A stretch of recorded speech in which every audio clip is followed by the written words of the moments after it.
Hi అండి, welcome to hall is well. అందరికీ good morning. ఉదయాన్నే తీస్తున్నానండి. ఇంకా అయితే మంచు అలానే ఉంది. టైం అయితే ఇప్పుడు 6:30 అయిందండి. అయినా సరే ఇంకా మంచు చలి అలానే ఉంది. చాలా చలి పెడుతుంది. బట్టలు అయితే మిషన్లో వేస్తున్నానండి.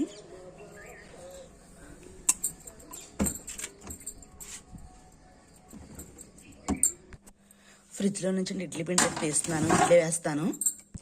ఇడ్లీ పిండి అయితే తొక్క పిండి అండి. నేను తొక్కతోటి రుబ్బేస్తాను అనమాట. ఇడ్లీ అయితే చాలా స్మూత్గా వస్తాయి. పూజ అయితే ఇంకా చేసుకోలేదండి, చేసుకోవాలి. మా చెట్టుని అయితే మందారాలు అయితే పూసినాయి పూజకి. నిద్ర లేచారండి ఆయన అయితేని.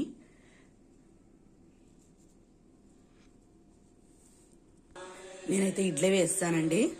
మా అబ్బాయి అయితే స్నానానికి వేడి నీళ్ళు పెట్టేసుకున్నాడు. కాలేజ్కి వెళ్ళాలి కదండి, స్నానం చేసేసి వాడు హడావిడి వాడిది. మా అబ్బాయి లంచ్ బాక్స్లోకి అయితే నేను ఉల్లిపాయ ఎగురైతే చేస్తాను. మొక్కలకైతే ఆహారం వేసానండి, వేపపిండి వేస్తున్నాను.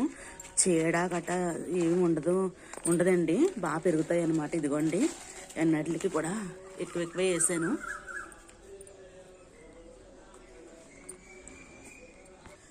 ఉదయాన్నే అయితే హాట్ వాటర్ తాగుతామండి. నిండు కుండలో అయితే ఎప్పుడు కూడా వాటర్ ఉంటుంది. నిత్యం కూడా మేము హాట్ వాటర్ తాగుతామండి.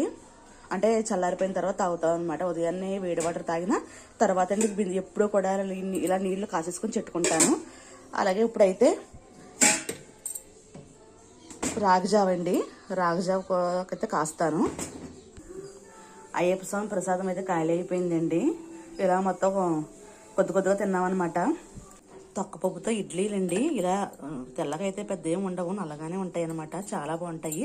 ఇదిగోండి, బీరకాయ చట్నీ చేశాను కదా, సారీ అండి, ఇది పుదీనా చట్నీ చేశాను కదా. మా అబ్బాయికి అయితే వేసుకోని అంటున్నాడు. వాడికైతే పెద్ద ఎక్కలేదు, కానీ చాలా బాగుందండి. ఇది చేసుకుని చూసి అప్పుడు ఎలా ఉందో చెప్పండి.